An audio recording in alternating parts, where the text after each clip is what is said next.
இந்த வீடியோ உங்களுக்கு பிடிச்சிருந்ததுன்னா லைக் பண்ணுங்கள். இதுவரைக்கும் அன்னை சமையல் சேனலை சப்ஸ்கிரைப் பண்ணலன்னா ரெட் கலர் சப்ஸ்கிரைப் பட்டனை கிளிக் பண்ணுங்கள். தேங்க்யூ. அன்பு நண்பர்களே, அனைவருக்கும் அன்னை சமையலின் அன்பான வணக்கங்கள். இன்னைக்கு அன்னை சமையல் நம்ம பார்க்க போகிற ரெசிபி வெந்தய களி. இது உடல் சூட்டை தணிக்கும். வாய்ப்புண் வயிற்றுப்புண் இருக்கிறவங்க, மாதவிடாய் கோளாறு இருக்கிறவங்க கூட நீங்கள் அடிக்கடி செஞ்சு சாப்பிட்டீங்கன்னா உடலுக்கு ரொம்ப நல்லது. வாங்க எப்படி செய்கிறதுன்னு பார்க்கலாம். வெந்தய களி செய்கிறதுக்கு முதல்ல 1 கப் புழுங்கல் அரிசி, 1/4 கப் வெந்தயத்தை 5 மணி நேரம் ஊற வச்சு மிக்சியில் கிரைண்டரில் நைஸாக அரைச்சி வச்சுக்கோங்க. கசப்பு ரொம்ப பிடிக்காதுன்னா நீங்கள் இதில் 1/4 கப் உளுந்து கூட ஊற வச்சு சேர்த்துக்கலாம். இப்போ அரிசி வெந்தயத்தையும் நல்லா ஆட்டியாச்சு. இது மாதிரி தோசை மாவு பதத்துக்கு நல்லா அரைச்சி வச்சுக்கோங்க. ரொம்ப திக்காக அரைச்சிட்டிங்கன்னா கிளறதுக்கு ரொம்ப கஷ்டமாக இருக்கும். அதனால் இந்த கன்சிஸ்டன்சிக்கு மாவு அரைச்சிக்கோங்க. ஒரு அடிகனமான பாத்திரத்தில் அரைச்சி வச்சுருக்க புழுங்கல் அரிசி வெந்தயத்தையும் சேர்த்துக்கலாம். இப்போ கைவிடாமல் நல்லா கிளறிக்கலாம்.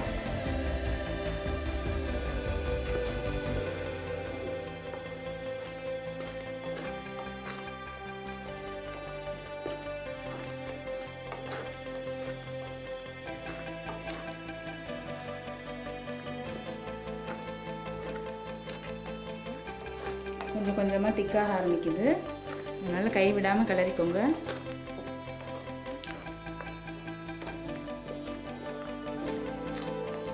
பாருங்கள், நல்லா திக்காகிடுச்சு.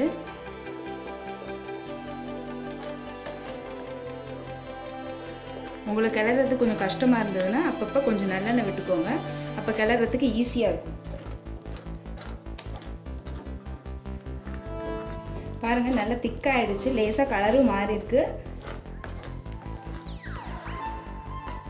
அடுத்ததான் 1/2 கப் வெல்லத்தை தேவையான அளவு தண்ணி சேர்த்து வடிகட்டி இப்போ இதில் சேர்த்துக்கலாம்.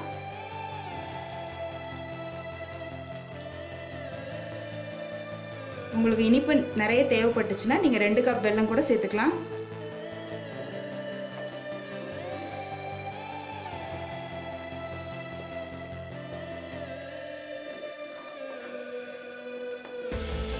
கைவிடாமல் நல்லா கலரிக்கோங்க. ஸ்லோலே வச்சு பண்ணுங்கள். ஹையில் வச்சிங்கன்னா கடாயிலே நல்லா ஒட்டிக்கும்.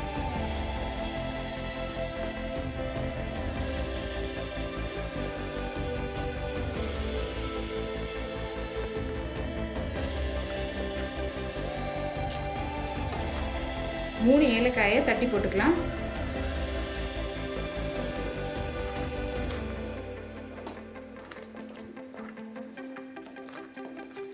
பாருங்க, 1 கப் அரிசிக்கே இவ்வளோ வந்திருக்கு நமக்கு.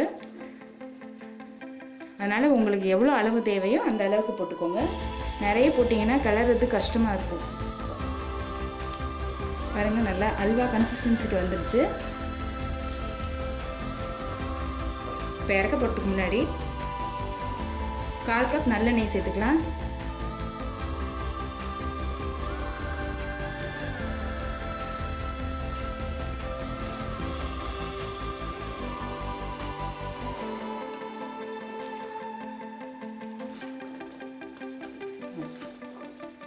இப்போ வெந்தயக்களி ரெடி ஆகிடுச்சுங்க. சர்வ் பண்ணிடலாம். இப்போ உடலுக்கு ஆரோக்கியமான வெந்தயக்களி ரெடி ஆகிடுச்சுங்க. ரெசிபியை ட்ரை பண்ணி பாருங்கள். கண்டிப்பாக உங்களுக்கு பிடிக்கும். பிடிக்கிறது மட்டும் இல்லை, உடலுக்கு ரொம்ப நல்லது. அடிக்கடி செஞ்சு சாப்பிட்டு வாங்க. ரெசிபி பிடிச்சிருந்ததுன்னா வீடியோவை லைக் பண்ணுங்கள், கமெண்ட் பண்ணுங்கள், ஷேர் பண்ணுங்கள். இது வரைக்கும் அன்னை சமையல் சேனலை சப்ஸ்கிரைப் பண்ணலாம், சப்ஸ்கிரைப் பண்ணுங்கள். தேங்க்யூ.